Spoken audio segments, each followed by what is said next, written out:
Esta recreación del Jardín de Iztapalapa está basada en distintas crónicas, pero sobre todo de Hernán Cortés y de Bernal Díaz del Castillo, que como parte de todos los militares españoles que llegaron, por primera vez a su llegada a Tenochtitlan, se admiraron al ver este bonito jardín. Nosotros hicimos una recreación, Ruy Rojas, que es experto en tomar detalles de códices y hacer recreaciones, y con lo que yo aprendí leyendo crónicas y trabajando con algunos arqueólogos, pues logramos hacer esta recreación del jardín. Cuitláhuac tenía, además de haber sido un gran guerrero y tener muchas estrategias militares, también tenía el lado humano de ver la naturaleza, de comprenderla y de vivirla. Y entonces él, como muchos otros tlatoques, como Moctezuma, como Nezahualcóyotl, como otros que no conocemos, pero que seguramente también tenían este gusto por las plantas y tenían sus jardines cerca de sus palacios o de las tierras que poseían. En el caso de Cuitláhuac, que es yo creo que el que tiene más detalles que conocemos gracias a las fuentes, y porque los españoles se impactaron al ver la primera imagen, ¿no?, del primer jardín, que no podían creerlo. Ni en España había jardines como estos, palacios que se estaban construyendo. Decía Bernal Díaz que mejores que los de España, ¿no? Cuando vieron el jardín se maravillaron y vieron que había muchas plantas y muchos animales, sobre todo muchas aves. Y es que justo llegaron los españoles en noviembre, que es la época en que llegaban aves migratorias a los distintos lagos de la Cuenca de México. Lo triste es que pues hemos acabado con esos lagos, ¿no? Pero dicen que eran unas parvadas que llegaban a partir de la fiesta del Señor Santiago, parvadas de aves que hay estudiosos que dicen que eran más de 2 millones de aves que llegaban migratorias, además de las que vivían en la Cuenca de México, que no migraban, ¿no? Por ejemplo, hay una que está ahí de color rosita, que es el quecholi, o tlauquechol, que hasta hay una fiesta en la época prehispánica dedicada con el nombre de esta ave y que estaba dedicada a la cacería. Y la cacería de aves pues era parte de una actividad muy intensa en esta época del año, en noviembre, diciembre. Otra cosa que quise recrear es que las fuentes también son un poco confusas. Hay personas que dicen que los jardines de los tlatoque nada más eran para recreación y tener bellas flores y plantas atractivas, pero no plantas de uso útil, o sea, plantas alimenticias o plantas medicinales. Hay otros que dicen que nada más eran plantas de bello olor y plantas medicinales.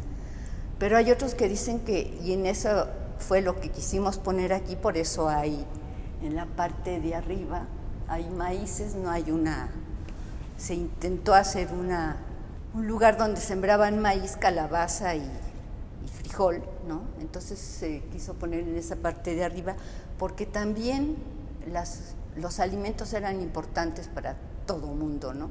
Y porque en los jardines no iban a tener también plantas alimenticias. También se dice que en los jardines había plantas que venían de tierra caliente y se llegaban a adaptar o trataban que se adaptaran al clima de la Cuenca de México.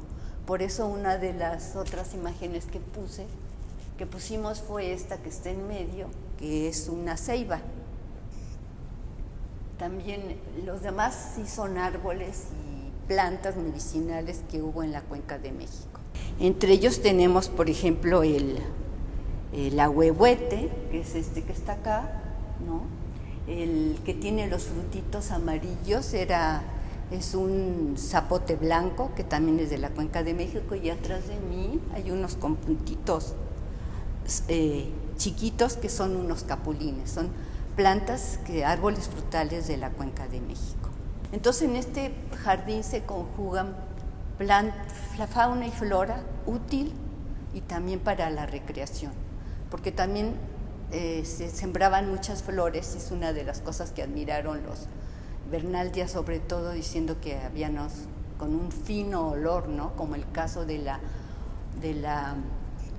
flor de mayo o cacalazóchitl, que aunque es una planta de tierra caliente, seguramente fue la que olió Bernal Díaz de Castillo porque estaba fascinado con esos olores.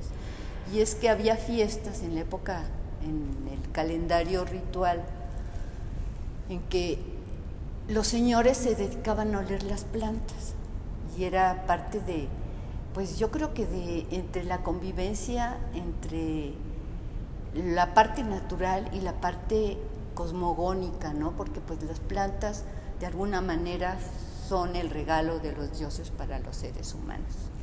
Xochitla es el nombre que se daba a los lugares que son llenos de plantas, y una de ellas eran los jardines, que era Xochitla o Xochochitla, que son varios jardines.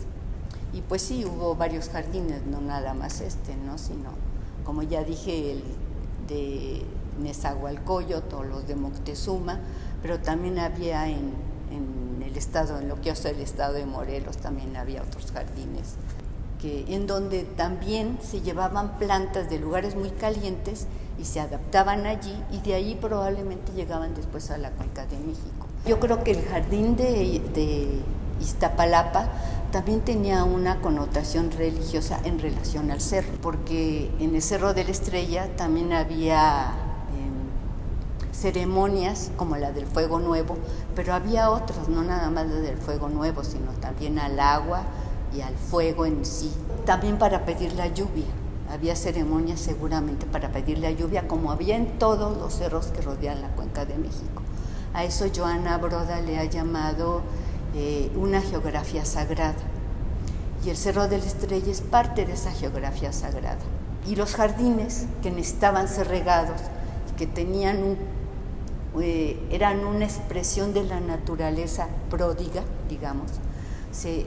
No en cualquier lugar había tantas plantas que eran bien cuidadas, que había jardineros que las cuidaban, que las regaban. Está de alguna manera relacionado con esta parte ritual del Cerro de la Estrella. Bueno, los españoles, una de las cosas que describen también es el gran canal que unía, que venía del Lago de México, seguramente, al gran cuadrado, a la gran alberca, como ellos lo describen, cuadrada, por eso está aquí en forma cuadrada, por donde entraban las distintas canoas, sobre todo, que decían que se podía recorrer el jardín sin tener que bajarse de las canoas. Entonces ha de haber sido también muy agradable eso. Cuitláhuac, por un lado, era un gran guerrero, ¿no? Un gran estratega, y se conoce nada más esa parte del guerrero y valiente, y gracias a él hubo algunos casos en que, bueno, sobre todo el de la Noche Gloriosa, ¿no? En que se ganó la batalla.